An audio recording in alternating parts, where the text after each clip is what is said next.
আজকে আমরা স্ট্যাটাস দেওয়া ও দেখা নিয়ে কয়েকটি কথা। স্ট্যাটাস যখন আমরা দেখে থাকি ফিচার দিয়েছে স্ট্যাটাসে গিয়ে এখানে এটা একটা। দ্বিতীয়ত আমরা যখন স্ট্যাটাস দিই সেক্ষেত্রে স্ট্যাটাস দেওয়া কয়েকটি নিয়ম আছে। স্ট্যাটাসে গিয়ে আমরা যদি মাই কন্ট্যাক্ট করি তো আমার কন্ট্যাক্টে যে সমস্ত নাম্বার সেভ করা আছে তারাই দেখতে হবে। মাই কন্ট্যাক্ট এক্সক্লুডেড করি তাহলে আমার যেগুলো টিক চিহ্ন করে রাখবো তারা তাহলে দেখতে পাবে না, হাইড থাকবে, বাকিটা দেখতে পাবে।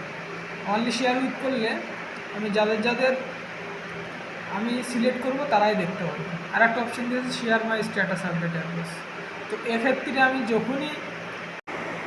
যখনই স্ট্যাটাস দিই তখন সেই স্ট্যাটাসটা ফেসবুকে চলে যায়। এটা বন্ধ করা যায়। অলওয়েজ শেয়ারটা এখানে গিয়ে বন্ধ করলে এটা বন্ধ হয়ে যাবে, ঠিক আছে।